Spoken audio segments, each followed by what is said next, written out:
You should focus on probability.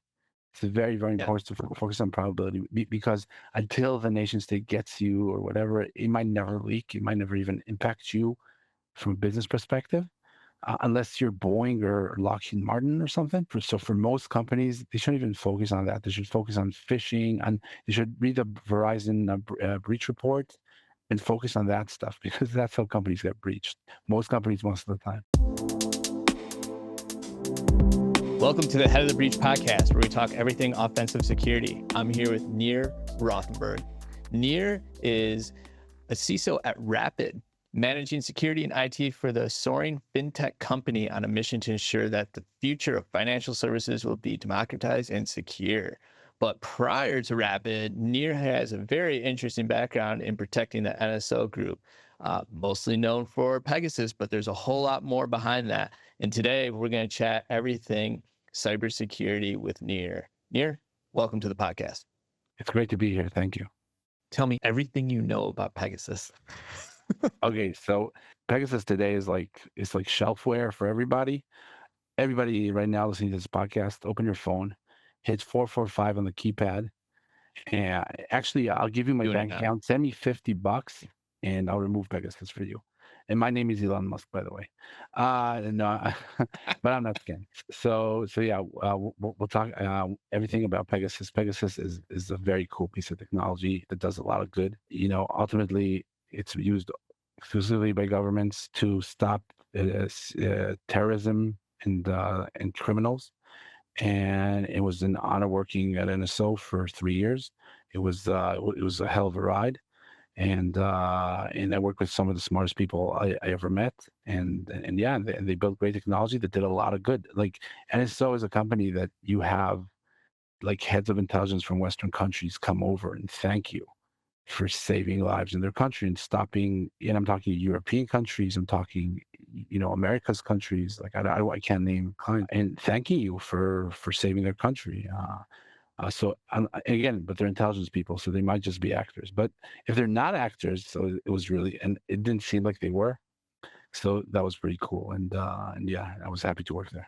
For those that happen to not be familiar with Pegasus and kind of that story, give us the lead up in what, you mentioned Pegasus does good. There's some people that think that Pegasus did bad, right? Like break down what Pegasus is, what it specifically was used for. And I know you can't speak to clients, but you know, your interaction using the software and what that was like. Yes. So one of the people I look up to a lot, and I really advise everybody to look into him is a man named Chris Voss. He was the lead FBI negotiator. And one time somebody asked him that I heard, and he said, like, you're teaching people how to influence. Isn't this manipulation? And he said the difference between influence and manipulation is intent. You know what I mean? And I like that also for Pegasus because ultimately we created technology for good. Again, I was the head of security, so I wasn't really creating technology. I was protecting the company. But NSO creates technology for good. What happened was that everything, it was called going dark. Everything got encrypted, and then the messy world of investigation was the dirty, messy world. Because ultimately, you gotta get somebody to confess. You gotta get evidence. We've all seen the police investigation shows where somebody's being manipulated or his hand bent around his back to give some confession because the cop, and the cop beats out of the, you know, that's the world. That's how it used to be. And then for a few years it was easy because text messages were just unencrypted, and then everything got encrypted. All the agencies went dark, and then you had using an elegant cyber weapon.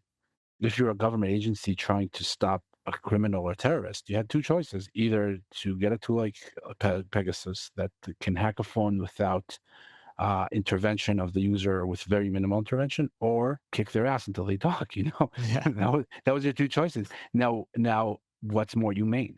So, for every case of a country, and again, I don't know the specifics because I wasn't in the product side, but let's say, a famous case was Hashtuki. They said And I don't know what happened. And NSO claims that they weren't involved, but some people claim that Pegasus was used to lure him to get information.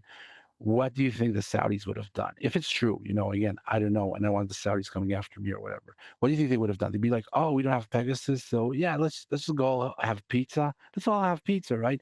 They would just kicked his ass or killed him in a million other ways because that's what governments do. Governments don't play around. That's why I'm afraid to even, that's why I'm giving all these caveats and disclaimers before I even talk right now, because nobody wants to badmouth the government agency because they have a lot of power. And by the way, in every country.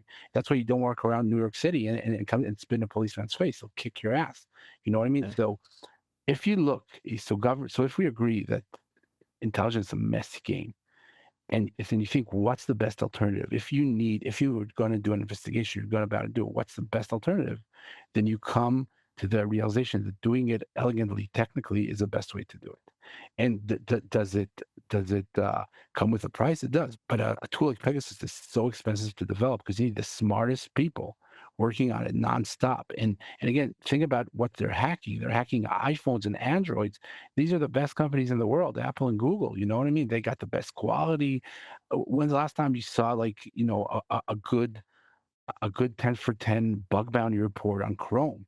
That never happens. You know what I mean? You know Right. why? Because they sell it for $1 million. So they don't report it. So you need the best researchers researching iOS, researching Chrome browser, researching WhatsApp, researching whatever, finding ways to get into the phone. It's so expensive to use. Even the richest governments can't use more than a select amount of very, very important targets. And again, intelligence is a messy game. That's what I learned from NSO. That's the one thing. So a lot of times when you read about it, like, oh my God, they hacked this guy and he's a humanitarian worker. Yeah, maybe he is, but his cousin's a terrorist, and they eat together every Friday. And the intelligent guys wants to listen to that conversation to get some evidence. Should he do it or shouldn't he do it? Should he just let the terrorist act, or should he use his should maybe pick up the terrorist and kick his ass until he talks? Because that's what these countries do sometimes. So these are kind of the situations that are placed in, and that's why a lot of times when you work in the company, it really hurts because you get a fuller picture and you hear the customers, but then you read just a little bit of like an angle in the papers, and as Israelis, we're kind of used to that because we're here. Yeah, and it's just such a crazy story. Now, if I wanted to buy Pegasus, Yeah. how could I even get in touch, right? Like, Yeah, so you can't get in touch. I mean, maybe some people still have their LinkedIn, but the thing about Pegasus, you can't even sell that because it's considered a weapon. So right, it's like it's like buying drones. It's like buying. Israel makes some of the best tanks in the world. Allegedly, I don't know. I'm not a tank expert, but that's what I read in some newspapers. So it's the same as buying a tank or a bazooka or anything else created by the Israeli defense contractors. You can't just get it. You need approval by a lot of committees. The government has to sign off. That you have to explain your use case. It's very, very, very complicated, and it's not just like you can't just buy Pegasus or any other offensive cyber weapons developed in Israel, according to the law. So the amount of customers are actually very small. Even there could be a country that has like a few intelligence organizations. One will get sold to, and one will be denied because the government will think it's corrupt and the use case doesn't add up. There could be stuff like that. And again, there are human rights implications. So anybody through the chain, if there's proof, beyond reasonable doubt, there's human rights violation due to that, so they could be liable. So there are issues there. So so yeah, it yeah, just has to be extremely extremely in-depth vetting process. And I imagine you were talking government agencies, so they know how to get in touch with the people that they need to actually sell that thing, which is just crazy to kind of think of you're selling a cyber weapon, right? think about the opposite. Let's say you decide to pivot into cyber weapons creation, and now you're trying to find intelligence agencies to sell this to.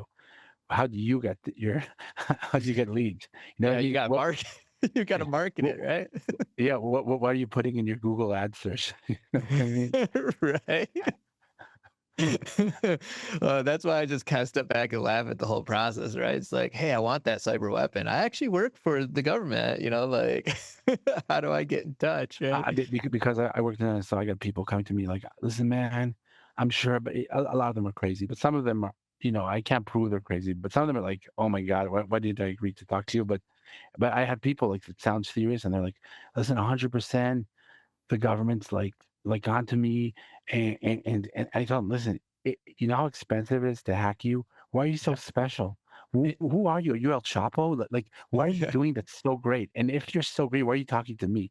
Obviously, Right. if I'm if I'm the guy, so you're not that great." So in many cases, it's there are obviously sting operations. Just phishing is so easier. It's just like any cyber attack. It's just like it's about a numbers game. Just phishing somebody and doing account takeover with weak MFA and just the basics of offensive security is so much easier than that, than just, researching your operating system, finding 4 0 days, chaining them together, bypassing CrowdStrike, blah, blah, blah, blah, blah. Right. It's just not worth it. Like most people aren't that special. There's like a handful of people that are that special, quote unquote, in the world, right? In a given moment, that's actually worth the effort. So yeah, I get questions like, how do I avoid Pegasus? I'm like, you don't need to. Like, nobody cares about you. Just move on. And if anybody wanted your information, again, the easiest, cheapest way is to hire a bully and kick your ass.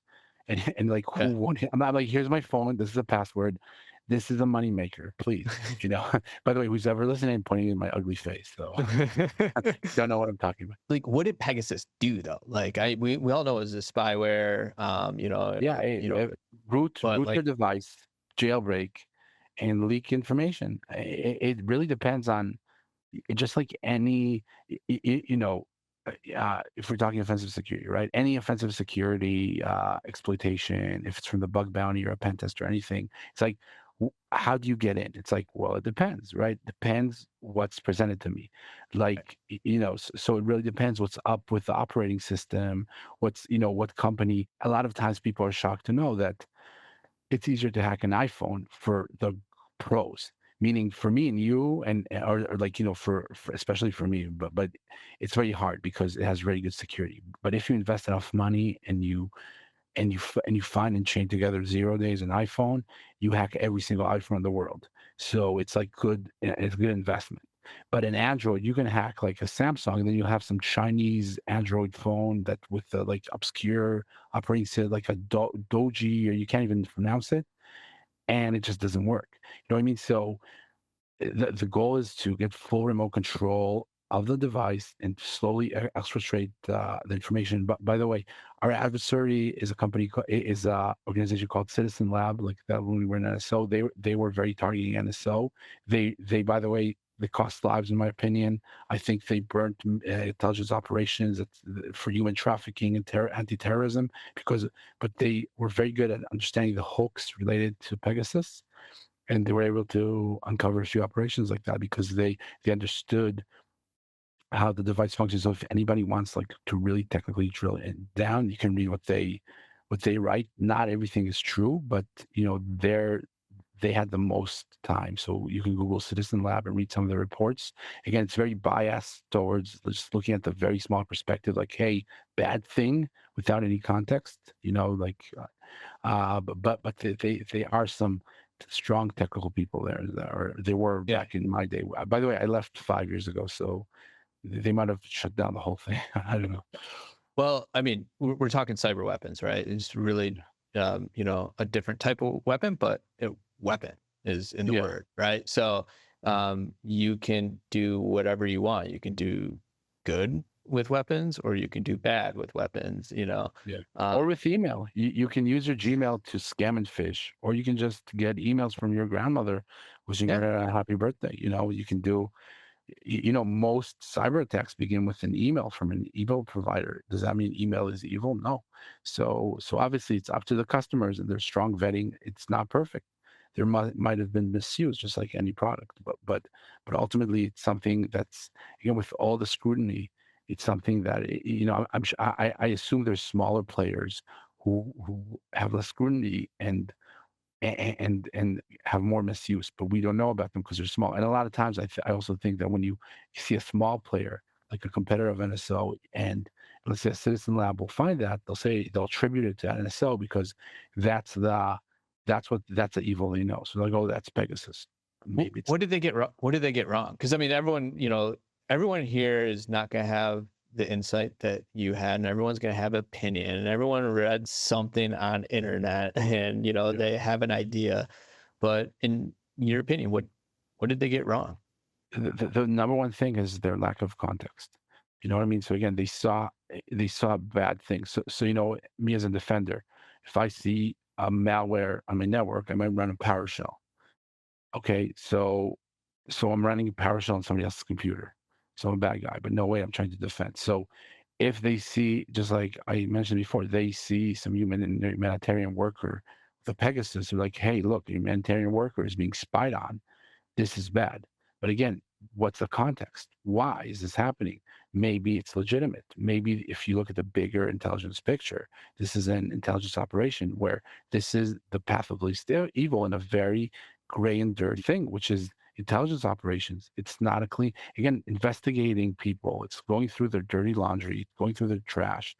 It's not a it's not a noble sport. You know what I mean? It's not, nobody shakes hands and bows, right? So it is what it is. And when you don't have the context, you just see one little slither of thing, and you're like, oh, Pegasus humanitarian bad. It just simplifies the whole thing, and they don't. It's so easy to be righteous, right? They don't look at the whole context of the story. So that's the number one thing they get wrong. Second thing they get wrong is it's just like any lazy IR. You know what I mean? They see one hook and they attribute it to whatever. So that's what they get on. Sometimes they get things that are right, though. Sometimes they're right, which is cool. There was, by the way, an interesting paper by Google Project Zero where they analyzed a Pegasus, and they were very impressed. It was nice to read about the technical proficiency of what was done there. Anybody who's interested technically in Pegasus can read that as well. Again, I can't say if it's actually Pegasus or not because I wasn't in with the research and I was in the company, I think, by then. But it's interesting and to see how they research a great piece of technology. We as cyber professionals, we can take a step inside and say this is really cool technology. What they've been doing. Did you see any, like, you're head of security at NSO when you were there? Did you see any nation state attacks against NSO itself? Anything unique with your time there? Thankfully, when I was there, so there was a famous case people can read in the news where an employee, we had an insider attack where an employee stole a Pegasus and tried to sell on the dark web. So basically, the Pegasus consists of 0 days and hooks, just like any malware or anything like that, right? So he stole the whole thing, and that was crazy. Anybody who experienced a breach, especially something like insider threat, people are curious, can again Google the details. It's been a couple of years, so that was very intense. Just because again, there's governments involved, and it's also an insider risk. That means an employee that's supposed to have trust. It hurts more when it's like that. As far as nation states, thankfully, nothing was discovered in my time or before or after, or serious attempts. But again, with the nation states, I assume that if the Russian intelligence tries to steal Pegasus, they'll do it so good that we'll never find out. If you look at like solar winds or other things attributed to Russian intelligence, you know what I mean, that they go through vendors. You know what I mean, and it's so hard to catch them. So by the way, after being an NSO, I realized that anybody focused on that risk vector is wasting their time. As a CISO, as a defender, it's like, well, what happens if Rapyd's management is targeted by Pegasus? So I'm like, so we'll get hacked. That's what will Yeah. happen. you know, that's what will happen. You know what I mean? Like if I'm a security guard at the mall, it's like, but what happens if like all the Al-Qaeda charge me 10,000 warriors? I'm like, probably gonna die. It's like you need to know your limits. You need to know, you need to do a little bit of threat modeling, right? And know who would be Yeah, targeting you and what you're up against, and yeah, is it worth and you protecting? should focus on probability. It's very very Yeah. important to focus on probability because until the nation state gets you or whatever, it might never leak. It might never even impact you. from a business perspective, unless you're Boeing or Lockheed Martin or something. So for most companies, they shouldn't even focus on that. They should focus on phishing, and they should read the Verizon breach report and focus on that stuff because that's how companies get breached. Most companies, most of the time. So you're saying my threat model, my nation state actor, is it Yeah, yeah. something I should be prioritizing defending against? And you know what? I agree with that. Like, there's so many times where we work with customers and they're like, well, this theoretical cipher algorithm is, needs to be fixed. And it's like, well, who is getting in the middle and who has the power to weaponize this theoretical thing, right? And it's like, yeah, so it's kind of like you gotta the probability aspect is in the likelihood of something actually being exploited needs to be taken into account for sure. And the thing is, the one thing there's never enough of is focus, especially in our world, with all the beeps and blinking lights and all the modern life. And what happens is, I can tell you, working in a company that was always afraid of the nation state, is you end up wasting your focus on this crappy thing. Like we did like wacky thing, like we changed edge firewalls. We're like, well, if they got a 0 day on Palo Alto, we should have a Cisco. And I'm like talking to some general, and I'm like, are you serious? Are you like, okay, okay, and then you end up configuring, and and your team doesn't grow. It's not like you have like, a humongous team for all this. You know what I mean? Or another thing, a lot of companies are afraid of the cloud because what happens, and yeah, it could happen. But what all could also happen is that it lets you focus and have a lot of better security. And if you look at the companies with the best security in the world, the companies that are hardest to hack, they're giant companies that are cloud friendly and are very progressive minded, and they're not focusing on chaining together edge firewalls or doing all this wacky stuff. And instead they're focusing on stuff like, when Google did Beyond Core and gave everybody a YubiKey to log in. That did more to security than chaining a million, and they did that because that's how allegedly China hacked them, right? So so they really focused on the problem, and they really solved it in a great way that, and that's even till today considered advanced. How many, I'm trying to push you because how many people at your guys' job, it's tough to do. So yeah, it's a lack of focus, man. Yeah, yeah, definitely. So Nir, how'd you even get started in cybersecurity? And then how did you work your way up to where you're at in your career today? Yeah, so what I like to tell the story because I actually, well, when I came, when I'm 40 years old, so when I was coming up, there wasn't a thing such as cyber at all. There wasn't even information security. It used to be called IT assurance back in the day. So I even my major was chemistry. I'm a chemist, and I tried to make meth like Walter White, but he's much smarter than me. I could not. I didn't try to make meth, but I felt. But when I was studying chemistry, that was like I, that was this the interview is show. going to go on much longer because I have a lot more questions now. No problem. When the thing is, people don't understand because as a chemist watching like Breaking Bad, you just feel dumb because you're like you can't even. I was trying to like synthesize caffeine from coffee, and I couldn't do that. I'm like, how's he making meth? Like, how's Jesse Pinkman making meth? I might suck. So obviously, I was a terrible chemist. So I went to security, uh, and I actually started working in consulting, doing IT assurance for banks and financial institutions. And I remember, to this day, my boss comes to me. He's like, you're not doing an IT assurance audit. You're doing a cybersecurity assessment. I'm like, what's a cyborg security? Like, are we making up words like cyborg? Like what? He's like, no, no, it's cyber. It's like this new thing. I'm like, this is ridiculous. This is never gonna catch on. This is like the dumbest. This is the I, dumbest idea thing. I And remember when the word cyber was being thrown around and gaining traction. I was like, cyber. It just Cyrus, that's feels horrible. weird. Never, yeah, yeah, bionic. It's never gonna. It sounds like the dumbest. And I remember, like in the beginning, people were trying to explain it to me. Like I had this boss, and she's like, information security is defense and cybersecurity is offense. And I was like, that just sounds wrong. Did you just make that up right now? And she did. She just made it on the spot because she didn't know the answer. So and yet, it just the industry boomed and like everybody needs cyber. So I started coming up, doing a lot of security assessments, moved on to startups. Israel has a giant a booming startup scene. Yeah. So I started advising a lot of startups. I had like 50 customers in 1 year at some point, did everything from CISO as a service to just, copy pasted ISO 27001 to whatever. In the beginning, by the way, it's amazing because actual science is really difficult. You know what I mean? And I felt stupid all the time. And then when I got into cyber, like a lot of things just make sense. You know what I mean? Like, like the first time I like implemented a monitoring system, I'm like, wow, this is actually working. And like what I want makes sense. And it's like you can be creative and you can adapt to an environment. And it was really, really fun.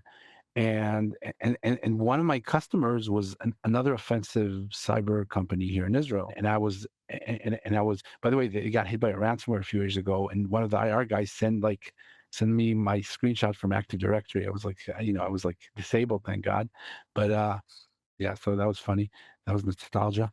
But yes, so I was there, and then NSO was looking for somebody to head their security, somebody who had cyber experience, and they kind of got to me, and I had no idea who they were because it was before they got infamous, before Citizen Lab came out with their first article about them.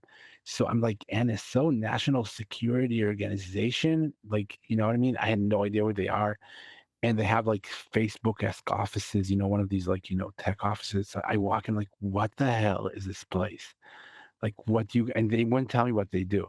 I swear, all the interview process, I'm like, it's like Homer Simpson who goes to work for the bad guy of James Bond. You know that? Yeah. Yeah.